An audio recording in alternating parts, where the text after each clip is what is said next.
It appears to me to ask this court to almost sit as a reviewing court and find certain factual findings to be erroneous. And this court doesn't have an ability to do that. The time to have filed or sought a certificate of immediate review has passed. I can't really sit as a reviewing court over a fellow superior court's order.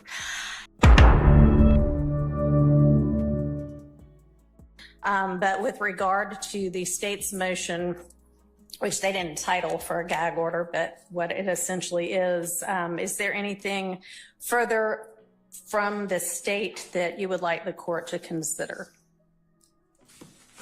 Adrian Love, Your Honor. For the state, Judge, we will rest on the authority that we have presented to the court and point out to the court that since the time of this filing, other instances similar to in nature to the ones that we pointed out to the court have occurred, and we would just simply ask the court to afford the relief requested in the state's motion. All right, thank you. And we talked about this the same day that the state filed that motion. Doug Weinstein filed a response later on, and he went and did an interview that same day. Thank you.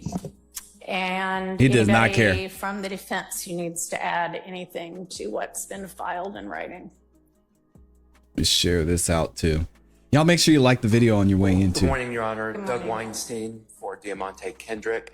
We will stand on our response. The only other thing I'd like to add is to point the court to the case of WXIA TV, the state 303 Georgia 428, which discusses the presumptive unconstitutionality and issues with gag orders as prior restraint. That case is with respect to the news media, but there is some analogous language in that, and I'd just like to point the court to that. Thank you. All right, thank you. All right, with regard to this motion, you know, I know that there were some things in it that suggested that certain of the defense lawyers might be running afoul of bar rules, and if they choose to take action that might put them in that kind of a situation, that's kind of on up to them. And exactly. If there is a complaint filed, then they will have to deal with it. But I think that in regard to the propriety of doing that in this case at this time, I'm going to deny the state's motion. Let's go. If facts change, come on, Judge Whitaker, or the defense at any future time believes that it would be appropriate to consider this issue again, please raise it again. But at this point in time, we are going to move forward without instituting any kind of a restrictive order for speaking with the press in the case. All right, so she told him stop crying. Here we go. Shout out to Judge Whitaker. With regard to the media, I'm just going to remind any of the media actors that are recording this case that the Rule 22s that are in effect in Rule 22 period only permits recording when the judge is on the bench, not during any recesses and not during any bench conferences. And they've been doing a good job with that. We abide by that from here on out. I'll see if I can turn this up for y'all too. Reference some prior live stream that was in some of the motions that were filed and some of the responses, and notice that there were definitely times, at least in what I was seeing, that proceedings were being recorded when court was not in session, and Rule 22 does not allow that. So let's make sure that we stay within the bounds of Rule 22. All right. Here we go. Off to a good start. So the next motion that I would like for us to consider is Mr. Williams' motion, and I'm just calling him by who filed it. I know that everybody has joined in on everybody else's motions, but to essentially revisit Judge Krause's factual findings in her recusal order. Mr. Steele, is there anything you want to add to what's in the written filing?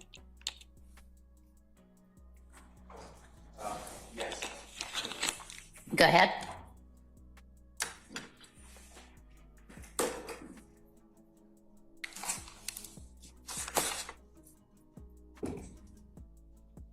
Man of Steel right there. Y'all give it up. Good morning, Your Honor. Good morning. Good morning, everyone. Your Honor, may I just step back for 1 second?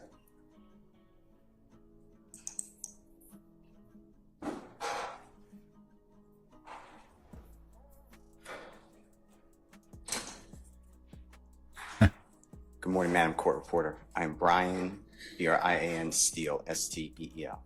And along with the Honorable Keith Adams, represent Mr. Williams. Your Honor, what the Honorable Judge Krause found in her result, we don't take here we go. offense to, or we agree with, actually. But when she made some comments, which were that this ex parte meeting might have been, I'm not looking at her order, might have been okay if it was done in open court. I strongly, and Mr. Adams, Honorable Mr. Adams, strongly disagree with. And the reasons are in the joint affidavit of Mr. Adams and myself, dated. Oh, this is getting good. They're coming out swinging today.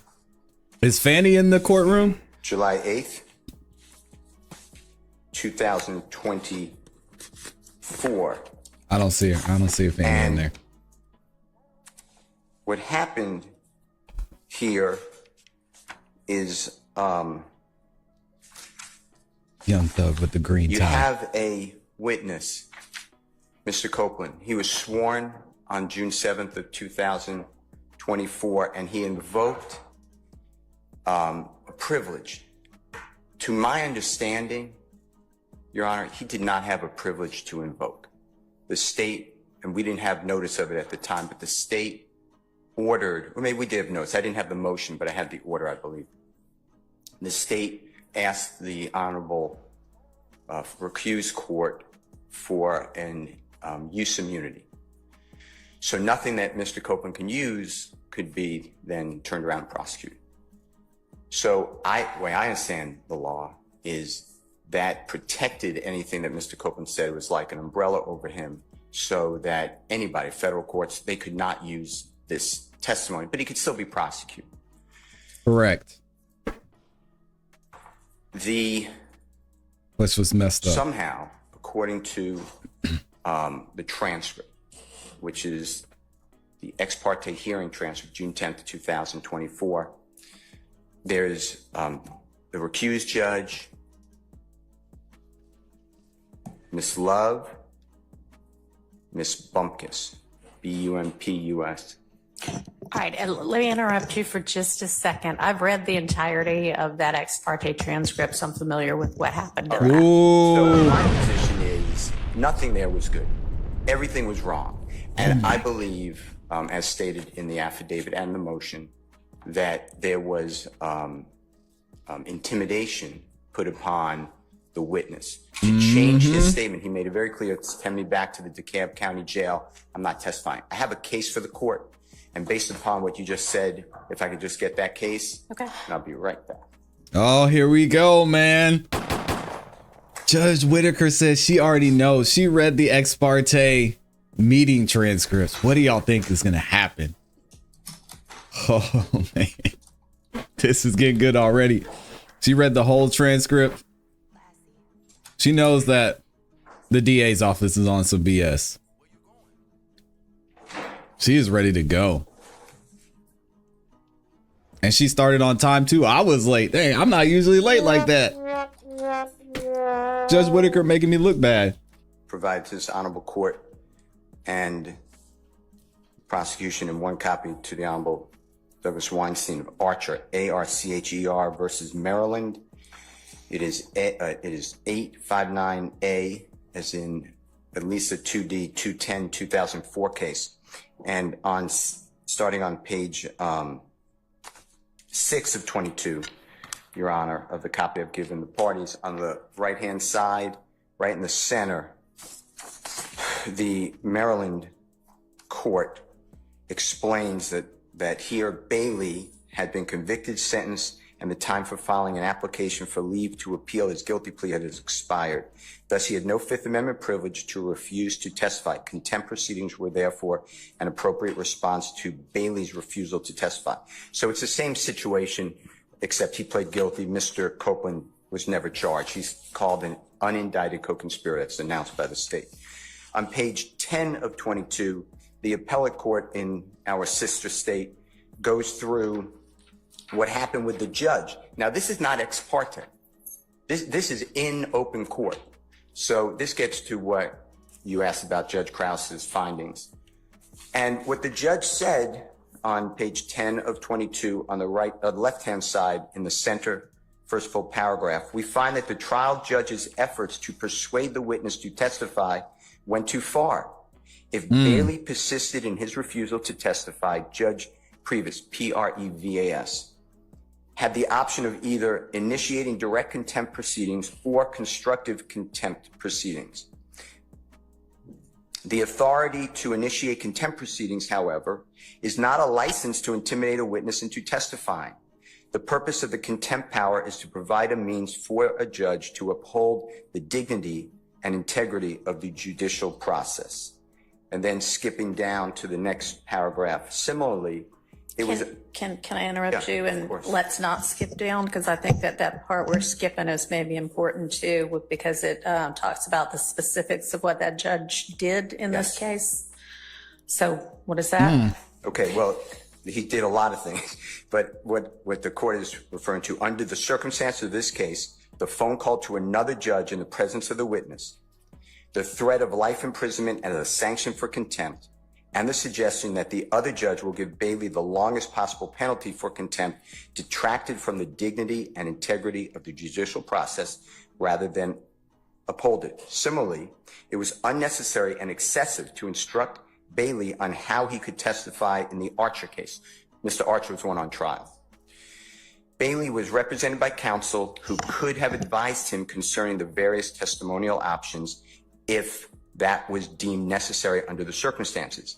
Even if Bailey was unrepresented, it was not in the province of the court to suggest to the witness how he could testify to avoid a contempt sanction or how to allay his fears of testifying. In either case, it was not the function of the trial judge to suggest to the witness that he could testify favorably to the defendant, Archer. Specifically, Judge Purvis advised Bailey that he could testify favorably to the defendant, and there is nothing that anybody can do to punish him for that. That admonition was incorrect because Bailey could be prosecuted for perjury. So it goes on, and there's great language. And the reason I use it, I understand it's not binding precedent, is it's hard to find a case like ours, but I searched and I found this. And what happened here, as the court is aware, just to highlight, because I heard what you said, the witness said, can I have 2 weeks to go home on house arrest instead of in the county jail? His child was having a birthday. That was a big deal to him. Yeah, that was And then tough. I'll make a decision whether to testify or not. I want to think about it. That answer should be from the court, because the court can do anything in contempt. It can give a fine. It can give weekends. It can give house arrest. It could do nothing. It could say you satisfy your contempt. That answer to that question was done by Ms. Hilton.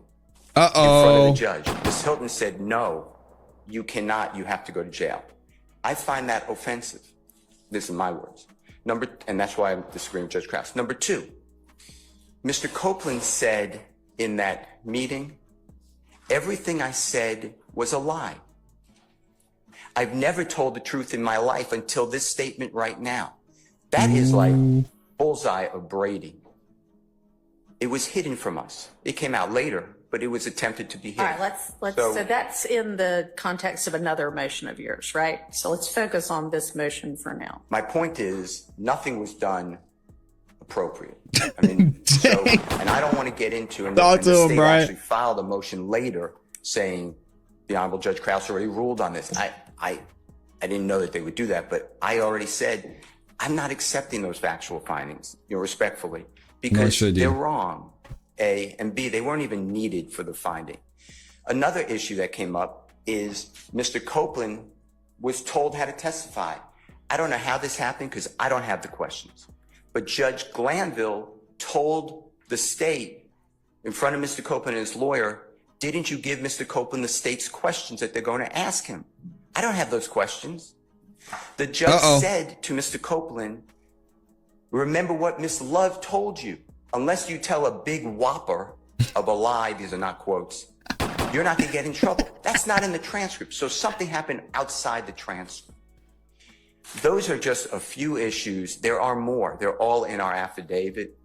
But those are a few issues that when Judge Krause said everything that was done, if it was done in open court, was appropriate, everything that was done is intimidating a witness. And it changes the complexity of the case. Because what you will find out is Kenneth Copeland, these are my words, made misstatements to law enforcement. He made 6 statements. They're all audio, video recorded, except for 2. And he said he did it too. He was saying whatever he needed to get out. Track over 16 hours. The judge told him, and Miss Hilton told him, and Mr. Copeland said, you previously told me, meaning Miss Hilton, I could just say I don't remember. I don't recall. And the judge said, yeah, you won't get in trouble for that. Well, what that does as under Georgia law is that triggers a prior inconsistent statement, which is all that the state wants him. Mr. Copeland is just here for his prior consistent or inconsistent statements. And that's what happened in the Archer case. That's why they're saying the judge said to Mr. Bailey, you can even testify for Mr. Archer. You won't get in trouble because, and it explains in the Maryland case, because that would trigger and open the door to prior statements, which is all the state wanted. So to me, as found by the Maryland court, this is intimidation. There was nothing appropriate. And the Honorable Judge Krause, I'm confident, did not have this case, but I respectfully disagree. And that's why I wrote that motion. All right. Anybody else? And I know that there is another, or there are a couple more motions for mistrial. Of course, under the Harvey rule, I have joined Mr. Steele in his motion. I would like to, I guess I disagree with Mr. Steele in one small aspect. He is seeking to challenge the findings of Judge Krause, the factual findings, is the way he's articulated it. And I too have concerns about the order in the respect that it suggests that the ex parte meeting was or could potentially be appropriate. I don't believe it was appropriate at all, and I know that we're going to get further into that. But Your Honor, I would my disagreement in where I want to veer off from what Mr. Steele was saying is that I don't believe that they're factual findings. They're not necessary for her. Oh man, ruling. he's taking it another step. I believe that they're mere dicta. I don't believe that they're binding on you at all. What Judge Krause's order said, I believe that you independently can take a look at the transcript and make your own determination about whether the ex parte meeting had an appearance of impropriety or whether it was in fact improper, which it certainly was. So I just object to the characterization of these as factual findings because I don't believe that they are. I believe that they're merely dicta, and I believe that you're able to make that assessment on your own. Should you view them as factual findings, I, of course, join Mr. Steele in his objection to those quote-unquote findings. That's it. Thank you. All right. Anybody Man, else? they're hitting them with the 1-2. Max Sharp is saying, hey, I get what Brian Steele is saying, but from the get-go, from the beginning of this, everything was wrong. A lot of this is all messed up. Kind of going to what Brian said, but he's just piling on. It's crazy. All right, I'll hear from the state. Look at Miss Love. She's mad already. And I know you haven't had a chance to see and absorb the Arnold rule. I think Arnold, the case that Mr. Steele just Archer shared with us before now. But wow, Your Honor, I will use it as he has presented and just point out the most obvious omissions and distinctions that I see present with the Archer case. Mr. Steele stated to the court that Mr. Copeland had no privilege to invoke. He spoke about what did or did not happen during the meeting, during the hearing in chambers. I would ask that the court, as the court has already read the transcript, that the court take note of the differences between what occurred in the hearing and what Mr. Steele has represented to the court. What do as you it mean? relates to intimidation, Mr. Steele asserts that a statement made by Ms. Hilton essentially is part of what makes the hearing improper. The state has cited in its motion or its response part to of the it. court cases that support the state's position that this hearing was not improper. Essentially, in order for, as this is a motion to challenge factual findings, I'll speak to the factual findings that Stay on have point, been Miss Love. What is she talking challenged. about?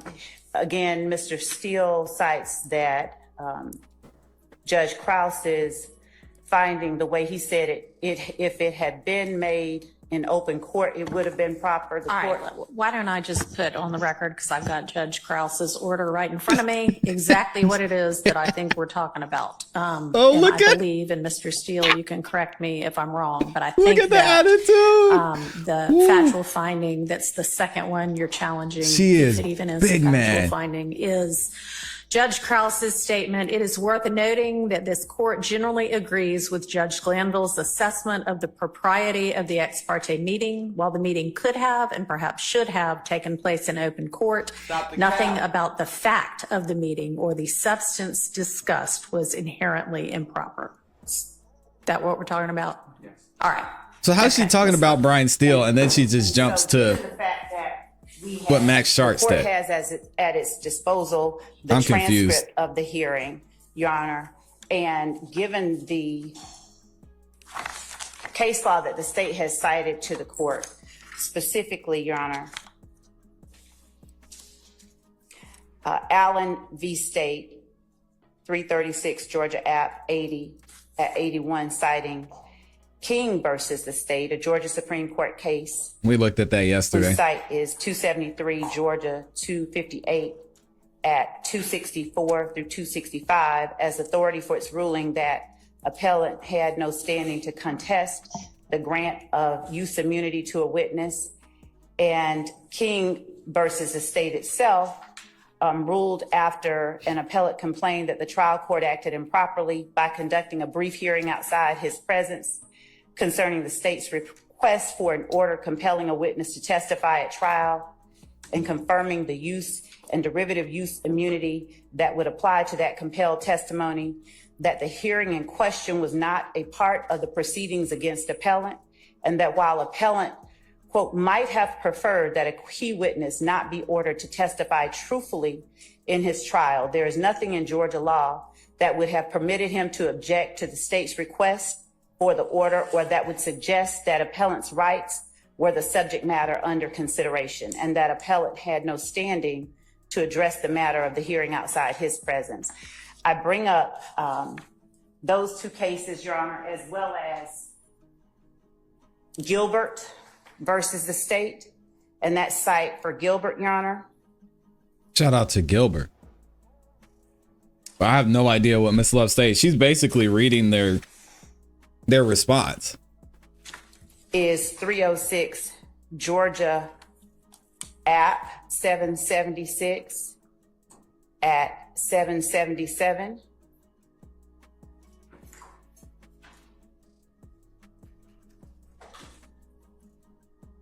Which says, Notwithstanding Gilbert's waiver, however, his argument is without merit because Gilbert has no standing to contest the grant of use immunity to Lang. The court again cited King and pointed out how the defendant there had argued that the trial court erred by conducting a hearing outside of his presence to determine whether a witness should be compelled to testify against him in exchange for use and derivative use immunity. This court goes on to cite the portion of King that I just read to the court, and goes on to say, on the contrary, the trial court was obliged to consider whether the testimony was necessary to the public interest, a matter which the defendant had no standing to address. In this particular instance, of course, there is the distinction that Mr. Copeland had invoked his right to not testify at a point where he had already been given immunity. We got it. Okay. I'll agree with Mr. Steele. There wasn't a privilege to invoke. The point at which he said, I plead the fifth, is when he was asked, I believe, his age in years. The concern that we were all late, Variant. You're good. The concerns that we had, we presented to the court, and mainly it was that Mr. Copeland, as is recorded in the transcripts of the July 10th proceedings in open court, that Mr. Copeland had questions that he was attempting to ask the prosecutor, Ms. Hilton, and the person representing Mr. Copeland would not afford him that ability while we were just outside the courtroom. And Mr. Copeland was then called in with the jury in the box without having had the opportunity to have those questions answered. Was he sworn in? The hearing, why was he answering questions? Reflected in the transcript, dealt solely with Mr. Copeland's rights, what he faced, what his obligations were. The state's action of moving the court to compel Mr. Copeland to testify is what precipitated that chain of events that led to that hearing in chambers. And we wanted to ensure that Mr. Copeland was aware of whatever it was that he had sought to gain clarity about before he was forced to come in before the jury. So Yes. I'm just interposing objection. I don't have any problem with this love. I'll refer to the transcript, but if she's going to testify, I would ask that she testify as a witness. I don't believe it's proper that she proffers. Yeah, I don't know what she's talking about. Shout out to Max.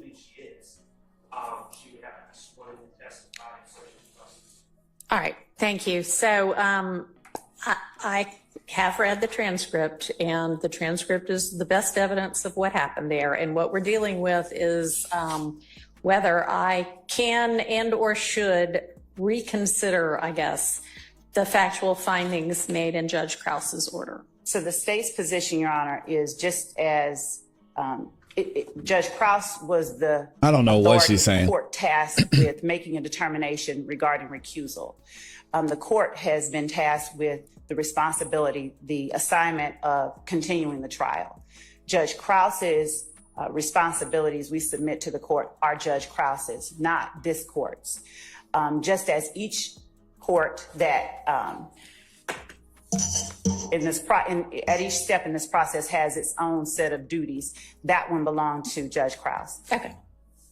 So we would ask that the court deny the motion to challenge the factual findings of Judge Krause. So basically what Ms. Love is saying, she said, can y'all stay out of Judge Krause's business? It doesn't matter that she threw Glanville a bone and she said, okay, well, he was handling the case fine, but he's out of here. All that to say it, to say that. Shout out to y'all. Y'all like the video. Has there ever been an attorney invited to talk who didn't take the opportunity? I took a pass a couple of times, Your Honor. Doug Weinstein for Mr. Kendrick. The only thing I want to add is that the King case and the Gilbert case are about a different circumstance than we are objecting to and complaining about here. Correct. That No is ex a hearing parte about meeting. The issue of whether the immunity should be granted by the court. Presumably that was done in this case sometime prior to Mr. Copeland's testimony on the 7th. What we are concerned about, object to, believe violate our client's rights is the ex parte meeting that took place It's in not chambers complicated. on the 10th, far Exactly. after that immunity decision was made. At least just speaking with respect to my client, Mr. Kendrick. Okay. Exactly. Thank you. And that's what we have been saying. The ex parte meeting changes everything. All right. With regard to just this particular motion, which is styled a motion to challenge essentially Judge Krause's factual findings in her recusal order. It appears to me to ask this court to almost sit as a reviewing court and find certain factual findings to be erroneous. And this court doesn't have an ability to do that. The time to have filed or sought a certificate of immediate review has passed. I can't really sit as a reviewing court over a fellow superior court's order. To the extent that it is a motion to reconsider that court's order, that's a little bit closer to something that I might be able to do, but she's going to deny this. I can't really do that either. That, as Ms. Love correctly pointed out, was a motion to recuse Judge Glanville. It was before Judge Krause, not this judge, and she granted the relief that the defense sought. I understand that the defense does not like some of what might be factual findings in there.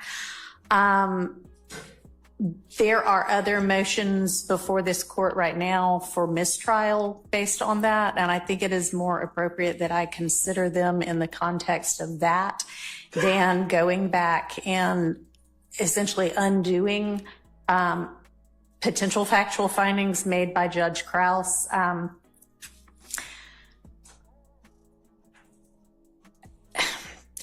I think I agree with Mr. Sharp that this is probably dicta anyway, in that the essential holding that the court made was that the recusal was based on Judge Glanville's engaging essentially while making a ruling on the motion to recuse and making kind of more than just the minimal necessary findings in his ruling. But I'm not going to reconsider Judge Krause's factual findings, so I am going to deny that particular motion, understanding that we still have other motions for mistrial to take up where some of the arguments y'all made just now might be more appropriately considered. Yeah, I agree with that point too. I'm with Judge Krause not Judge Krause, just Whitaker on that one. It's a tough place to be. I mean, asking another judge, a judge to review a motion to review a motion is not Judge Whitaker's place in this case. So I think the state made a great point. She's going with it. I don't have a problem with that. All right. You got to take it up to a higher court.